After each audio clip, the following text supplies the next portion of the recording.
उसका ड्रग्स का नशा अभी भी जारी था, उसके ऊपर हावी हो चुका था। सुबह के 7 बज रहे होते हैं कि विक्रम की आंखें खुली तो वह देखता है कि रागिनी के ऊपर से उठा रागिनी के साइड में लेट जाता है और सुबह के लगभग 12 बजे विक्रम की आंखें खुलती हैं। वह इस वक्त काफ़ी अच्छे मूड में लग रहा था, जिससे कि वह बेड से उठ कर के बैठ जाता है, लेकिन उसे हल्का हल्का सर में दर्द रहता है, जिससे कि वह कल रात की बातें याद करने लगा था। जिससे याद कर विक्रम एकाएक अपनी नज़र अपने साइड घुमा कर देखा तो बेड पर एक लड़की लेटी हुई थी, जिसका चेहरा अजीब सा बना हुआ था और उसके गालों पर आंसुओं के निशान बने हुए थे, जो कि काजल द्वारा वह साफ साफ नजर आ रहा था। उसकी आंखें भी काफ़ी फूली हुई थी।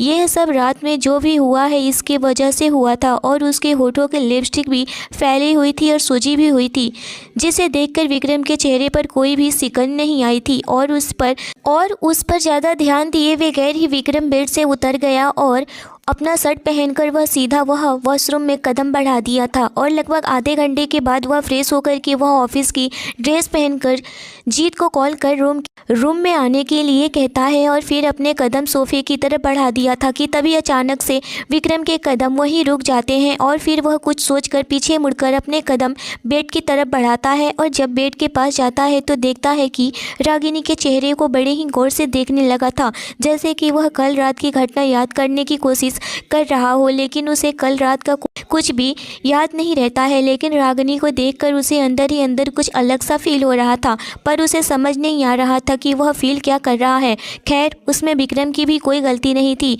क्योंकि उसके साथ जो हुआ था अगर उसके जगह पर कोई और होता तो वैसा ही फील करता, क्योंकि उसके साथ ऐसा हुआ ही था जो कि लड़कियों से नफरत करने पर मजबूर कर दिया था। जो आगे पता चलेगा, विक्रम रागिनी के सॉफ्ट बॉडी को ही फील किया था, जिसे विक्रम बेड पर बैठ गया और रागिनी के ऊपर से वह चादर उठाकर देखा तो रागिनी के बॉडी पर कई जगह पर वाइट मार्क्स बने हुए थे, जिसे देखकर विक्रम अपनी आंखें बंद कर लेता है और फिर एक गहरी लंबी सांसें लेकर और वह बगल में पड़े अपनी शर्ट उठाकर अपने हाथों से रागिनी के बैग की तरफ ले जाता है, उसे बेड पर बैठा देता है ताकि वह रागिनी को वह शर्ट पहना सके। कि तभी एक नज़र बेडशीट पर लगे ब्लड को देखता है, जिसे देखकर विक्रम हैरान नज़रों से रागिनी के चेहरे को देखते हुए अपने मन में सोचता है, क्या यह लड़की अभी तक मतलब कि वह रागिनी के बारे में सोचने लगता है कि कहीं मैंने किसी और लड़की समझकर किसी और लड़की के साथ तो ये सब नहीं।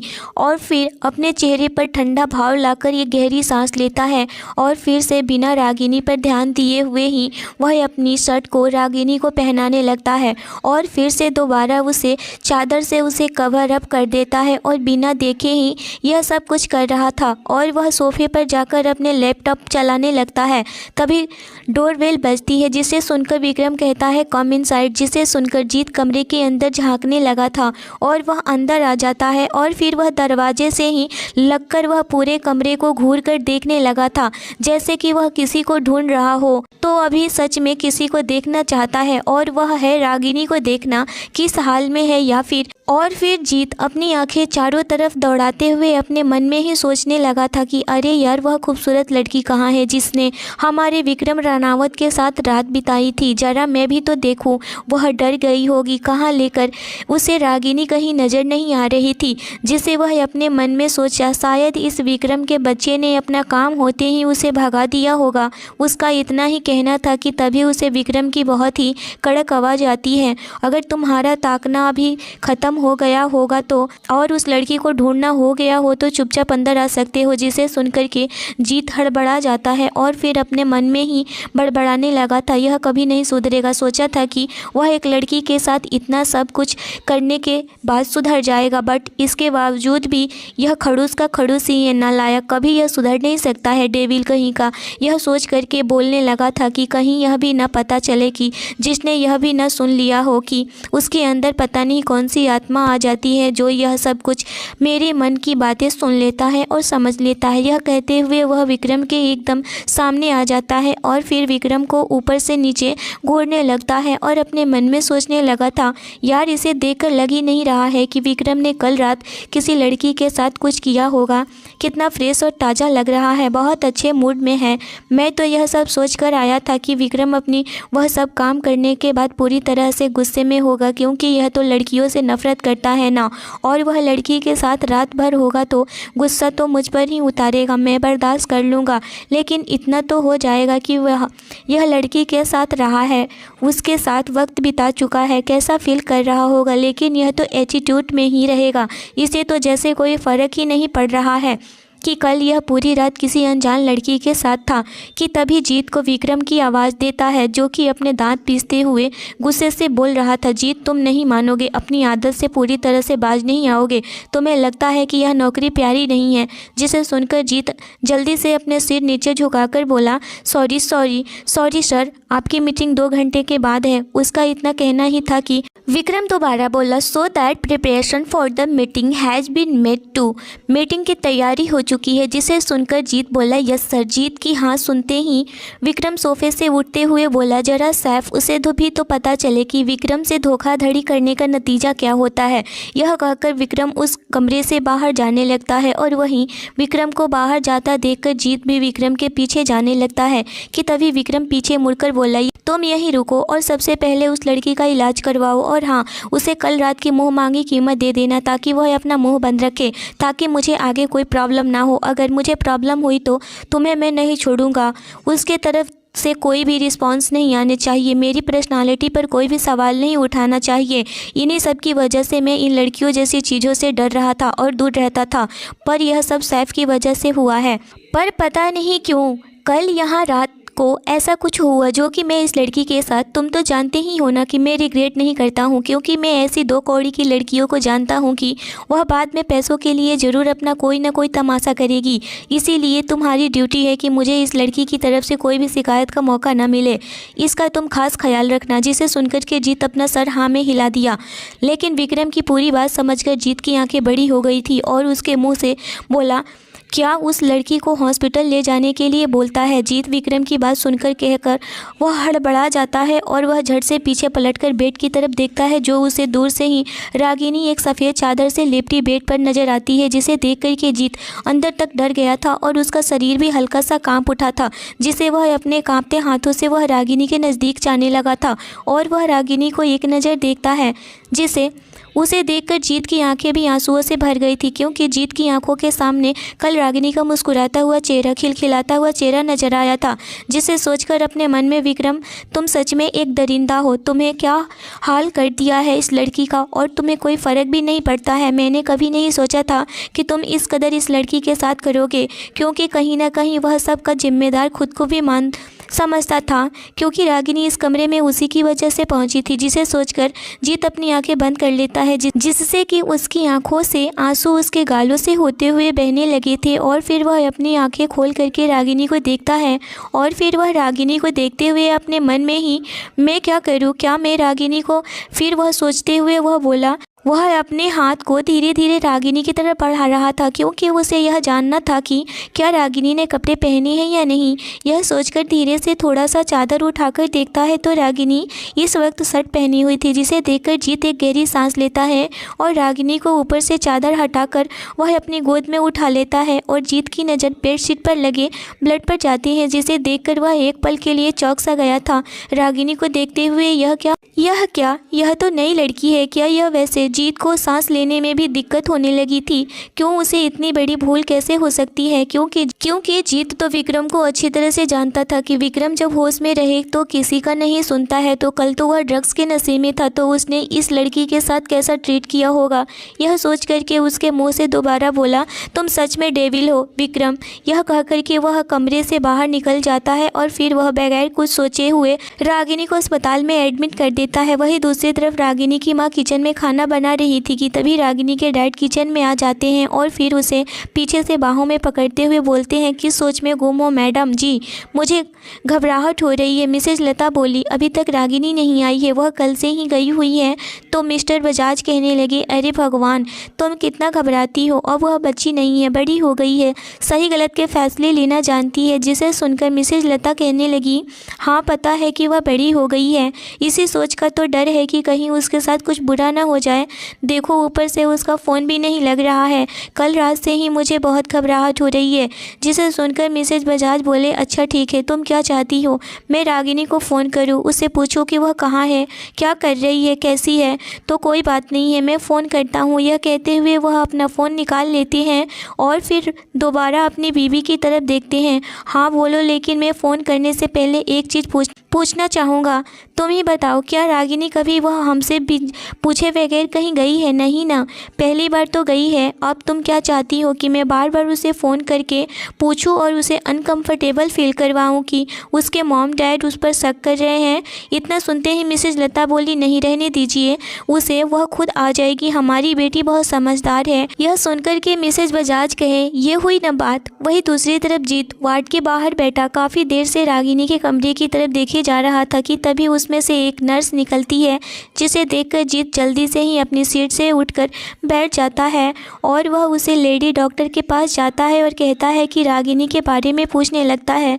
जिसे सुनकर वह लेडी डॉक्टर हकलाते हुए बोलती है, सर मुझे आपसे कुछ प्राइवेट बात करनी है, पेशेंट के बारे में, क्या आप कैबिन में आ सकते हैं? जिसे सुनकर जीत अपना सर हाँ में हिला देता है और वह फिर लेडी डॉक्टर के साथ उसके कैबिन तक जाता है कि तभी नर्स जीत की तरफ देखते हुए बोलती है, सर पेशेंट अभी तो ठीक है, हमने उन्हें पेन किलर इंजेक्शन दे दिया है और उन्हें कुछ घंटे में होश भी आ जाएगा, पर सर एक और ज़रूरी बात करनी है आपसे।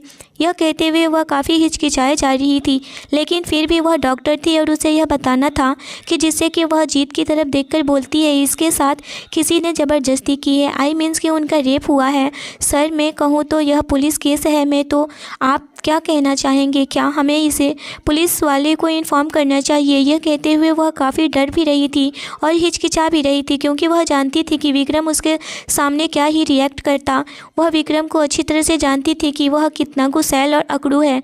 उसके सामने बैठा यह शख्स विक्रम का ही दूत है, जिसे कि वह गलती से भी नाराज़ नहीं करना चाहती थी, क्योंकि उसे अपने कैरियर का जो सवाल था, क्योंकि वहाँ के हर एक मेंबर विक्रम को जानता था, विक्रम की टेम्परेचर को भी जानता था कि वह कब क्या कर जाए किसी को कुछ नहीं पता है। उसका दिमाग का कोई भी भरोसा नहीं है, उसका गुस्सा एकदम से आग की तरह होता है, वह तो उसके नाम से ही डरते थे सारे लोग। जिसे सुनकर के जीत इसकी कोई ज़रूरत नहीं है, तुम इसका बस इलाज करो, बाकी का मैं देख लूँगा, तुम टेंशन मत लो। यह कह कर के जीत वहाँ से चला जाता है, जिसे सुनकर वह लेडी डॉक्टर भी एक लंबी और गहरी सांस लेती है और कहती है, बच गई, यह लोग तो बहुत खतरनाक है, पता नहीं यह कौन लड़की है जिसे लेकर आए हुए हैं और इस लड़की के साथ इतना सब कुछ हो गया है, लेकिन यह तो पुलिस को इन्फॉर्म करने से भी मना कर रहे हैं। लेकिन वह सोचने लगती है कि मुझे क्या, मुझे तो अपनी नौकरी से मतलब है, मेरे घर में भी वैसे भी प्रॉब्लम चल रही है, मैं बहुत गरीब हूँ, अगर मैं इन लफड़े में पड़ी तो पता नहीं मेरा क्या हो जाएगा, पर इस लड़की के साथ तो बहुत बुरा हो रहा है ना। अच्छा हुआ कि मैं पुलिस को इन्फॉर्म नहीं किया, वरना मैं कर देती तो आज मैं जान से हाथ धो बैठती। तभी वही रागिनी को अब होश आने लगा था। वह धीरे धीरे अपनी आंखें खोलती तो सबसे पहले उसकी नज़र छत की सीलिंग पर जाती है, जिसे देखकर वह झट से बेड पर से उठकर बैठ जाती है और चारों तरफ देखने लगी थी। वह अपने आप को देख रही थी कि वह कहाँ है, जैसे कि वह किसी को ढूंढ रही हो। इस वक्त रागिनी की आंखों में साफ दर्द देखा जा सकता था और उसके माथे पर हल्का पसीना भी आ रहा था और वह लंबी लंबी सांसें भी ले रही थी। और फिर वह जल्दी से खुद को चेक करती है। वह इस वक्त अस्पताल के रूम में थी और फिर वह धीरे से पेट पर महसूस होती, जहाँ की उसको बिल्कुल भी दर्द नहीं हो रहा था। उसे कल रात तो बहुत ज़्यादा ही दर्द हो रहा था, जिससे कि उसकी जान ही निकल गई थी। अस्पताल में वह थी, वह कुछ ही देर में शांत भी हो जाती है, यह जान करके कि वह इस वक्त अस्पताल के कमरे में है। कल रात का सीन एक एक कर उसकी आंखों के सामने घूमने लगा था, जिसे उसकी आंखों में आंसू भर जाता है और वह तड़प उठती है, क्योंकि उसका दिल बहुत दुखने लगा था कि उसके पास उसकी इज्जत नहीं रही और वह किसी के लायक भी नहीं है, किसी को मुँह दिखाने के लायक नहीं है। वह अब क्या करेगी? अब उसके लिए मर जाना ही बेहतर है। यह सोच सोच करके वह बस रोए जा रही थी। अब उसका क्या होगा, उसके घर वाले का क्या होगा, उसके मॉम डैड का क्या होगा। उसकी मॉम डैड को उसके बारे में यह पता चलेगा तो वह लोग क्या सोचेंगे। उसकी तो सारी इज्जत ही ख़त्म हो चुकी है, सब उसकी बेइज्जती करेंगे, उसके घर वाले को थू थू करेंगे। अब किसी से शादी भी नहीं कर सकती है और ना ही किसी के लायक बची है। वह कैसे किसी को अपनाएगी या फिर कोई और कैसे उसको अपनाएगा। फिर मैं जुठन हो गई हूँ, किसी और को कैसे धोखा देती, कैसे वह अपने डैड को कैसे बताती, डैड उसे क्या कहेंगे। जिसे सोचकर रागिनी सिसकियाँ निकल गई थी, क्योंकि वह अब उसका दिमाग काम करना बिल्कुल भी बंद हो गया था कि अब वह क्या करे, उसे अपनी इज्जत कैसे वापस लाए। रागिनी की चीख सुन करके इस वक्त उस कमरे में दौड़कर जीत आता है और रागिनी को होश में देख करके अपने कदम रागिनी की तरफ बढ़ाने लगा था और फिर रागिनी के पास पहुँच उसके सर पर हाथ रखा और बोला, कैसी हो तुम। रागिनी जीत का इतना कहना था कि रागिनी अपना सर उठा देती है तो अपने सामने जीत को देखकर रागिनी की आंखें लाल हो जाती है, जिससे कि रागिनी की चीख निकल जाती है और वह चीख कर पूछती है, हाउ डेयर यू, तुम यहाँ पर क्या कर रहे हो। यह कहते हुए ही रागिनी जीत का हाथ पकड़ लेती है। रागिनी को इतने गुस्से और उसकी बात सुनकर जीत डर से जल्दी से रागिनी से अपने हाथ को छुड़ा देता है। रागिनी से 2 कदम पीछे हट जाता है और फिर रागिनी की तरफ देखते हुए अपनी थोड़ी सी नजरें चुराने लगता है। तभी दोबारा रागिनी चिल्लाते हुए बोली, यह सब तुम्हारी वजह से हुआ है। अब मैंने आप पर भरोसा किया और आपने क्या किया। यह कह करके रागिनी अपने आप कुछ ढूंढने लगती है और वहीं जीत को रागिनी की तरफ एकटक देख रहा था। रागिनी को कुछ ढूंढता हुआ देखकर खुद से बोला, यह क्या कर रही है। कि तभी रागिनी फ्लावर पॉट अपने हाथ में ले करके जीत की तरफ फेंकते हुए उसे, तुम्हारी वजह से हुआ है, न सिर्फ और सिर्फ इनकी वजह से तुम हो। तुम्हारी हिम्मत कैसे हुई मुझे वहाँ तक ले आने की। मैं ऐसी वैसी लड़की नहीं हूँ, मैं अपनी मॉम डैड की प्यारी बच्ची हूँ। तुमने मेरी ज़िंदगी बर्बाद कर दी है, मेरी इज्जत बर्बाद कर दी है और मेरी ज़िंदगी वापस ला कर दो। मैं मर जाना चाहती हूँ, तुम वापस ला कर दो। उसे बगैर मौका दिए ही वह फ्लावर पॉट उसकी तरफ फेंक देती है, जिससे कि जीत नीचे झुक जाता है और वह फ्लावर पॉट सीधे दीवार से लगकर चकनाचूर हो जाता है, जिसे देखकर जीत की तो जैसे जान ही निकल गई हो। जीत रूम में दूसरी तरफ जाते हुए, तुम पागल हो गई हो क्या तुम मारना चाहती हो मुझे। तभी रागिनी दोबारा ढूंढने लगती है। तभी उसको एक कैंची मिलता है और इस बार जीत खुद को न संभाल पाने की वजह से वह कैंची सीधे जीत के सर पर जा टकराता है, जिससे कि जीत के सर से खून निकलने लगा था। जिससे कि जीत के सर से खून निकलता है और वह फिर जीत के हाथ में भी खून लग जाता है, जिसे देखकर बोलता है कि पागल हो गई हो क्या लड़की, और वह वहाँ से भाग जाता है। वह अभी सोचती रहती है कि उसके कमरे में वही नर्स आई है और उसे नर्स को देखकर रागिनी बोली, क्या आप अपना मोबाइल फ़ोन दे सकती हैं, मुझे किसी को कॉल करना है। यह सुनकर के वह नर्स कुछ बोलती नहीं है और रागिनी को अपना फ़ोन दे देती है। रागिनी ने फटाक से टीना को फ़ोन की और वह बोली, टीना तुम जल्दी से जल्दी क्या तुम हॉस्पिटल आ सकती हो। उसका इतना कहना था कि टीना झट से बोली, क्या हॉस्पिटल, क्या कर रही हो तुम। जिसे सुनकर रागिनी रोते हुए बोली, प्लीज़ तू जल्दी आ जा, मैं तुझे फ़ोन पर कुछ नहीं बता सकती हूँ। इतना कह कर के वह फ़ोन काट देती है। तभी कुछ देर में ही टीना हॉस्पिटल में भागी दौड़ी आती है और वह कहने लगी कि क्या हुआ है तुम्हें रागिनी। रागिनी टीना को देखते ही उसे पकड़कर रोने लगती है। टीना को अभी भी कुछ भी समझ में नहीं आ रहा था कि आखिर रागिनी के साथ हुआ क्या है। वह बस उसे पूछे जा रही थी कि रागिनी क्या हुआ है। रागिनी ने टीना को सब कुछ बता दिया। रागिनी तो बस रोए जा रही थी। तो टीना पूरी तरह से हैरान हो चुकी थी कि एक रात में ही रागिनी के साथ इतना सब कुछ हो गया और उसे कुछ भी पता नहीं चला। यह सब कुछ जान करके रागिनी की हालत को देखकर टीना बहुत ज़्यादा ही परेशान हो चुकी थी और वो सोचने लगी कि यह कौन कर सकता है। यह तो उस इंसान की बहुत बड़ी गलती थी जो कि रागिनी को उसके कमरे में बंद कर दिया था। इतना सोचकर वह रागिनी से कहने लगी, रागिनी अब तुम क्या करोगी, तुम्हें तो पुलिस के पास जाना होगा। रागिनी कहने लगी, नहीं मैं घर पर कुछ नहीं बताने वाली हूँ, अगर मैं बता दूंगी तो पता नहीं मेरे मॉम डैड का क्या हाल होगा।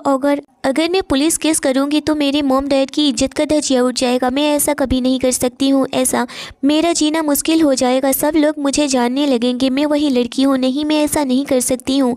तो टीना कहने लगी, तो बताओ क्या करोगी। तो रागिनी कहने लगी, मैं इसका बदला तो ज़रूर लूँगी, लेकिन पहले घर जाना होगा, मेरे मॉम डैड परेशान हो रहे होंगे।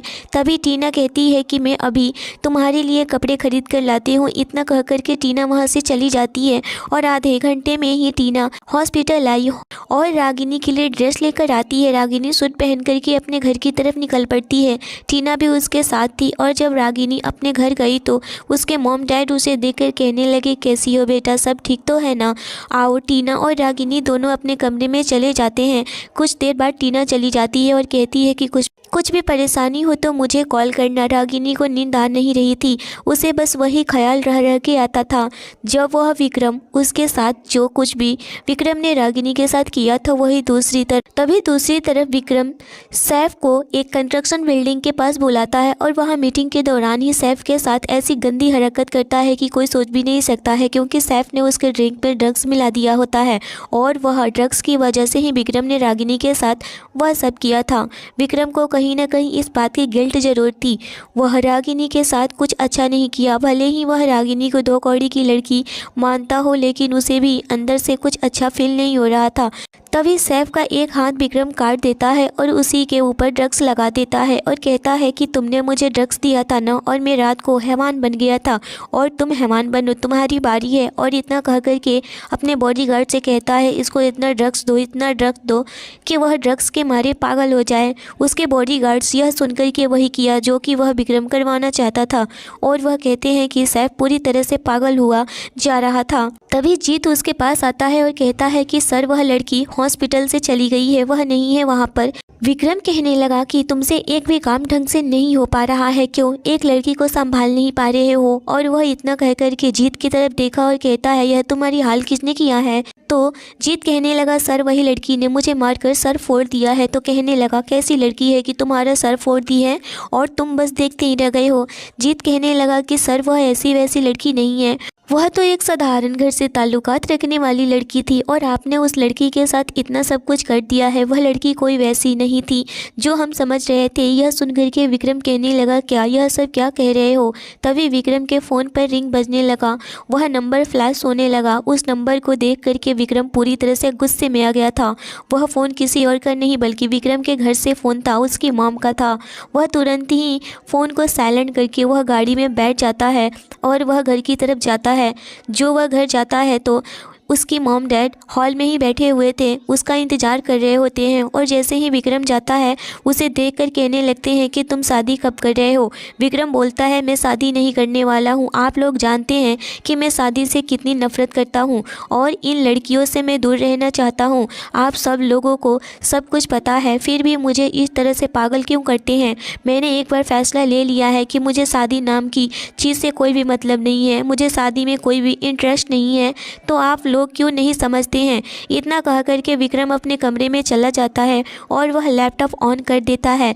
जैसे ही वह लैपटॉप अपना ऑन करता है तो वह देखता है कि उस रात वाली वीडियो उसमें चल रही होती है। अचानक से पता नहीं कैसे उस रात में वह ड्रग्स लेकर आया और वह अपने होटल वाले कमरे में अपना लैपटॉप लेकर बैठ गया था और वह लैपटॉप ऑन ही रह गया था और उसका कैमरा ओपन हो चुका था और वह पूरी तरह से नशे में चूर वहाँ से वॉशरूम में चला गया था और वॉशरूम में जाकर वह अपने आप को तरोताज़ा फील करवाने की कोशिश कर रहा था ताकि वह इस नशे से दूर हो सके। लेकिन फिर क्या था, ड्रग्स का नशा उस पर और ज़्यादा ही हावी हो गया था। इसकी वजह से वह उस दिन रागिनी के साथ वह सब किया। यह देख कर के विक्रम पूरी तरह से हैरान हो चुका था। वह सोच भी नहीं सकता था कि उसने उस टाइम पर क्या देख लिया था और उसने क्या किया। उस दिन कैसे वह लड़की विक्रम को रोकने की कोशिश कर रही थी और वह यह भी कह रही थी कि मुझे छोड़ दो, मैं वह लड़की नहीं हूँ जो आप सोच रहे हैं, आप किसी और लड़की को ढूंढ रहे हो, मैं वह लड़की नहीं हूँ। और उस लड़की के साथ किस तरह से वह विक्रम ने वह सब किया था। जो विक्रम ने उस वीडियो को देखा तो उसके पैरों तले से ज़मीन ही खिसक गई थी। अब उस लड़की के लिए विक्रम के मन में थोड़ी बहुत हमदर्दी आने लगी थी, क्योंकि वह लड़की उन लोगों में से बिल्कुल भी नहीं थी जिस तरह से विक्रम जानता था। विक्रम लड़कियों से नफरत इसीलिए करता था कि वह कॉलेज टाइम से किसी लड़की को बहुत ज़्यादा ही जान से मोहब्बत करता था, लेकिन वह मोहब्बत उसके लिए बिल्कुल भी तैयार नहीं थी। वह लड़की जो कि विक्रम को भी प्यार करती थी और विक्रम उसके लिए हर चीज़ से अवेलेबल रहता था। विक्रम उसके लिए हमेशा ही तैयार रहता था। वह अपनी जान देने के लिए भी उस लड़की के लिए रेडी था। लेकिन वह लड़की इतनी गंदी निकलेगी कि विक्रम ने कभी सोचा भी नहीं था। वह विक्रम के साथ साथ और भी बहुत सारे लड़कों के साथ डेट कर रही थी। जब विक्रम ने यह सब जान लिया तो विक्रम ने उस लड़की के साथ नफरत करने लगा था और उसके साथ साथ बाकी और लड़कियों के साथ भी नफरत करने लगा था। एक बार वह लड़की विक्रम को मना कर दी थी। एक बार वह लड़की विक्रम को मना कर दी, वह मिलने नहीं आई, जबकि विक्रम ने ही उसे बुलाया था। हम लोग रेस्टोरेंट में चलते हैं। लेकिन वह लड़की रेस्टोरेंट में आई तो ज़रूर, लेकिन वह विक्रम से नहीं मिली। विक्रम ने उस लड़की का पीछा किया और जब वह देखता है तो वह लड़की रेस्टोरेंट के रूम में किसी और के साथ उसकी बाहों में थी। जब विक्रम ने यह हालत अपनी आंखों से देखा तो उसका दिल पूरी तरह से पत्थर हो चुका था। उसी टाइम वह हर लड़कियों से नफरत करने लगा था। उसकी ज़िंदगी में अब लड़कियों के लिए कोई भी हमदर्दी, कोई भी अपनापन बिल्कुल भी नहीं था। अभी रागिनी के साथ जो विक्रम ने किया था उसको सुधारना था। विक्रम ने रागिनी के लिए बहुत ज़्यादा ही टेंशन लेने लगा था। सैफ का तो वह जुगाड़ लगा चुका था। जीत को तुरंत फ़ोन करके बोला कि उस लड़की के बारे में पता करो जिस लड़की ने तुमने रात को लाया था। वह कहा कि चली गई है। जीत बोलता है यस सर, और जीत पता करने की कोशिश करने लगा था वह कहाँ रहती है, और आधे घंटे में ही पता करके फिर से वह फ़ोन करता है और बोलता है सर, रागिनी अपने मॉम डैड के साथ अपने घर पर रहती है और वह अभी घर पर ही है। इतना सुनते ही विक्रम बिना सोचे समझे ही अपनी गाड़ी निकालता है और रागिनी के घर चला जाता है। इस वक्त रागिनी अपने कमरे में बहुत ही बेचैन होकर के घूम रही होती है कि तभी विक्रम उसके घर में एंट्री करता है। जब उसके पापा विक्रम को देखते हैं तो वह देखते ही रह जाते हैं, क्योंकि विक्रम एक बिजनेस टाइकून होता है और वह आए दिन न्यूज में छाया रहता था। तभी विक्रम मिस्टर बजाज को नमस्ते करता है और वह कहता है कि मैं आपके साथ रिश्ता जोड़ना चाहता हूँ। मिस्टर बजाज यह सुनकर के हैरान हो जाते हैं और वह पूछने लगते हैं कि क्या क्या क्या कह रहे हैं आप। तभी विक्रम कहने लगता है कि मैं आपकी लड़की का हाथ मांगने आया हूँ, मुझे आपकी लड़की चाहिए, मैं अपनी पत्नी बनाना चाहता हूँ। इतना सुनकर के मिस्टर बजाज समझ नहीं पाते हैं कि वह कहते हैं कि आप इतने बड़े लोग हैं और मुझ जैसे सिंपल से आदमी के साथ रिश्ता बनाना मैं समझ नहीं पा रहा हूँ। नहीं, विक्रम कहने लगता है कि नहीं, आप ज़्यादा टेंशन मत लीजिए, मैं आपकी लड़की से प्यार करने लगा हूँ, वह मेरी पसंद है, मैं उसे पसंद करने लगा हूँ। आप बस हाँ कर दीजिए और आप अपनी लड़की की शादी मुझसे कर दीजिए। इतना सुनकर के मिस्टर बजाज सोच तो रहे थे, लेकिन एक तरफ से उनकी खुशी भी हो रही थी। हाँ भी कर चुके थे। इतने में ही रागिनी नीचे आती है और देखती है कि यह तो वही लड़का है जो कि मेरे साथ उसने अभी वह कुछ बोलती कि उसके पापा कहते हैं आओ बेटा यहाँ आओ, इन्हें देखो, यह हमारे घर आए हुए हैं जो कि इन्हें तुम्हारे लिए शादी का प्रस्ताव लेकर आए हैं और हमने हाँ भी कर दिया है, तुम्हारी क्या राय है। तभी विक्रम कहता है कि मुझे रागिनी से कुछ बात करनी है अकेले में।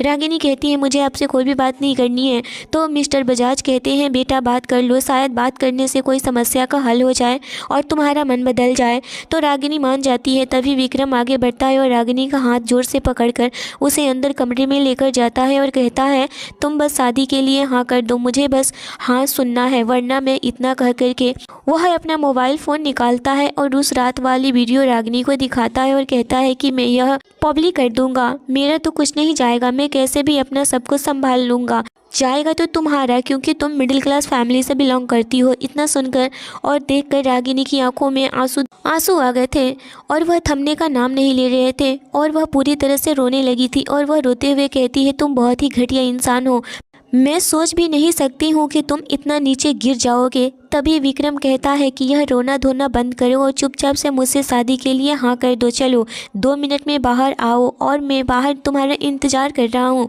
इतना कहकर के रागिनी के हाथ से फ़ोन लेता है और वह बाहर आ जाता है। रागिनी भी अपने आंसू पोंछती है और अपने पापा के पास जा कर के शादी के लिए हाँ कर देती है। इधर विक्रम के माँ बाप भी शादी का नाम सुन कर के विक्रम से शादी के लिए हाँ कर दिया है तो बहुत ज़्यादा ही खुश हो जाते हैं। देखते ही देखते 2 दिनों में ही विक्रम और रागिनी की शादी हो जाती है। रागिनी विक्रम के कमरे में बैठी बस डरी सहमी उस दिन रात वाली बातें अभी घटना उसके दिलो दिमाग में पूरी तरह से चल रही। उसे समझ में नहीं आ रहा था कि आज वह क्या करेगा उसके साथ, लेकिन कुछ ही देर में विक्रम दरवाज़ा खोला और फिर कमरे में एंट्री करता है। दरवाजे के खोलने की आवाज़ से ही रागिनी पूरी तरह से सहम जाती है और वह डर के मारे पूरी तरह से कांपने लग जाती है और वह विक्रम उसके करीब आता है और कहता है मेरी बात ध्यान से सुनो, डरना तो बिल्कुल भी मत, मैं तुमसे पहले कुछ बात करना चाहता हूँ और जो तुम्हारा फैसला होगा वो मैं मानूंगा। इतना कह कर के वह रागिनी का हाथ अपने हाथों में थाम लेता है और कहता है जो मैं कहूँगा उसे बस ध्यान से सुनो मेरी बातों को और डरो मत, मैं आज कुछ नहीं करूँगा। इतना कह कर के बोला उस दिन जो कुछ भी हुआ है उसके लिए मैं माफ़ी मांगता हूँ, लेकिन यह माफ़ी भी बहुत कम होगी क्योंकि मैं जो किया है तुम्हारे साथ वह माफ़ी के लायक भी नहीं है, क्योंकि मैं उस टाइम ड्रग्स के नशे में था और मुझे नहीं पता कि मैं तुम्हारे साथ क्या कर रहा हूँ। उसके लिए मुझे माफ़ कर दो। इसके लिए तुम जो भी सज़ा देना चाहोगी मुझे मंजूर होगा। रागिनी इस वक्त विक्रम को यह सारी बातें कहते हुए सुनकर हैरान हो चुकी थी और अपनी आंखें बड़ी कर उसे देखे जा रही थी। विक्रम बेशक से सारी बातें समझाया जा रहा था कि वह कैसे उसे कॉलेज की लड़की के साथ था और उसे बेहद मोहब्बत करता था और वह अपनी मोहब्बत का नाजायज़ फ़ायदा उठाकर किसी और के साथ भी थी और वह फिर लड़कियों से नफ़रत करने लगा था और इस नफ़रत के वजह से उसे इतनी बड़ी गलती हो गई और वह ड्रग्स सैफ ने दिया था और वह उसका दुश्मन था। यह सब कुछ जान करके रागिनी तो एक बार के लिए उसे माफ़ भी कर दे, लेकिन जो उसके आत्मा में दर्द हुआ था उसका क्या। तभी विक्रम कहने लगा, मुझे पता है कि तुम इस वक्त क्या सोच रही हो। मैं बहुत ज़्यादा ही गंदा इंसान हूँ, घटिया इंसान हूँ। मुझे ऐसे तुमसे शादी नहीं करनी चाहिए थी, लेकिन मैं क्या करता। मैं उस गलती को सुधारने के लिए मैं तुमसे ज़बरदस्ती शादी किया, क्योंकि तुम किसी और के लायक नहीं समझती हो, मेरे लायक हो ना। और जो मैं गलती किया और वह दूसरा कोई उसका भुगतान करेगा, मैं खुद करूँगा ना, क्योंकि वह पहली लड़की हो जो कि मैं तुम्हारे साथ टच में आया था और शायद मैं भी तुम्हारे लिए पहला इंसान था जो कि मैं तुम्हें टच किया था और शायद हम दोनों ही एक दूसरे के लिए पहले ही इंसान थे। रागिनी यह सुनकर के थोड़ी हैरान थी, लेकिन एक तरफ से वह अच्छा ही फील कर रही थी कि जिसने उसका साथ वह सब किया है वही उसका हमदर्द भी बना है और पूरी ज़िंदगी के लिए उसके साथ शादी भी कर लिया है और वह अपनी गलती भी मान रहा है और उसकी सज़ा भी भुगतने के लिए तैयार था और उसके साथ देने के लिए भी तैयार था। विक्रम कहने लगा, जो तुम्हें सज़ा देना है मुझे मंजूर है, जो सज़ा दोगे मैं खुशी खुशी स्वीकार कर लूँगा। इतना सुनकर के रागिनी कहने लगी, मुझे अभी वक्त चाहिए, मैं यह सब चीज़ों के लिए बिल्कुल भी राज़ी नहीं हूँ और मैं अभी कुछ सोचने समझने के लायक भी नहीं हूँ। विक्रम कहने लगा, ठीक है, जब तुम चाहो तभी मैं तुमसे बात करूँगा। इतना कह करके विक्रम तकिया लिया और सोफे पर सो गया। रागिनी को नींद नहीं आ रही थी, लेकिन कोशिश करते हुए उसे थोड़ी सी नींद आई थी कि वह नींद में ही बहुत ज़्यादा ही चीखने चिल्लाने लगी, जैसे कि मुझे छोड़ दो, चीखने की आवाज़ें आ रही थी। विक्रम उठ बैठा और देखा कि रागिनी का क्या हाल हो रहा है और यह हाल उसकी वजह से ही हो रहा है। यह देख करके उसके आंखों में आंसू आ गए थे और वह रागिनी के पास गया और उसे कसकर अपने गले से लगा लिया और कहने लगा, रागिनी प्लीज़ मुझे माफ़ कर दो, मुझे नहीं पता था कि इतना तुम्हें दर्द होगा, तकलीफ़ होगी। प्लीज़ मुझे जो भी सज़ा देनी है मुझे दो। रागिनी के हाथों में अपने आप को थप्पड़ मारने लगता है। रागिनी नींद से उठ चुकी होती है और वह कहने लगी, प्लीज़ मुझसे ऐसे मत बोलो, मुझे बस अपने गोद में मुझे सुला लो, बस मुझे डर लग रहा है। इतना कह कर के विक्रम के करीब हो गई और बस विक्रम के पैरों पर अपना सर रखकर उसे पकड़कर सोने की कोशिश करने लगती है और वह कुछ ही देर में सो गई थी। यह देख कर के विक्रम पूरी तरह से टूट चुका होता है। वह न चाहते हुए भी रागिनी के लिए बहुत ज़्यादा ही परेशान हो रहा था। सुबह के 8 बज रहे होते हैं, तभी रागिनी की आँख खुलती है और वह देखती है कि विक्रम के गोद में उसका सर है और विक्रम बेड के टेक से लगाकर सो रहा है। यह देखकर के रागिनी भी थोड़ी हैरान हुई, लेकिन धीरे धीरे वह भी समझने लगी थी विक्रम से गलती हो गई है, वह बहुत अच्छा इंसान है और वह भी अब माफ़ करने को सोची। तभी विक्रम की आंखें खुलती है और वह कहने लगा, रागिनी तुम ठीक हो ना। रागिनी बोली, हाँ मैं ठीक हूँ। इतना कह कर के रागिनी विक्रम के गले लग जाती है। विक्रम कहने लगा, क्या हुआ रागिनी। उसे वक्त रोते हुए बोली, मैं तुम्हें माफ़ किया, लेकिन जो कुछ भी हुआ है मेरे दिलो दिमाग से वह सब बातें, वह सब यादें निकल नहीं पा रही है, मैं उसके लिए क्या करूं। विक्रम ने कहा, रिलैक्स रहो, बस कुछ दिन में ही सब कुछ ठीक हो जाएगा। विक्रम ने रागिनी का इतना ख्याल रखा, इतना प्यार किया कि वह सब कुछ भूलने पर मजबूर हो गई और एक रात वह ऐसा आया जो कि दोनों के लिए बहुत ज़्यादा ही खुशनुमा रात हुआ। वह रात रागिनी और विक्रम पति पत्नी की तरह रहे। वह मोहब्बत बस रागिनी के लिए ही था। विक्रम ने रागिनी को अपनी बाहों में पकड़े बस उसे ही निहारता हुआ और बस मोहब्बत करते हुए उसे अपने आगोश में और रात भर रागिनी के साथ मोहब्बत करता रहा। विक्रम ने जो किया वह तो गलत था ही, पर वह अपनी गलती स्वीकार भी किया और अपनी गलती को माना भी और अपनी गलती करके भागा बिल्कुल भी नहीं। वह हमेशा रागिनी का साथ भी दिया और वह पूरी ज़िंदगी रागिनी का साथ देने का वादा भी किया और उससे मोहब्बत भी करने लगा था। यदि आज की कहानी अच्छी लगी हो तो हमें कमेंट में ज़रूर बताइए। चैनल पर नए हो तो चैनल को ज़रूर सब्सक्राइब करिए। स्टोरी अच्छी लगी हो तो लाइक और शेयर ज़रूर करिए। Thanks for watching.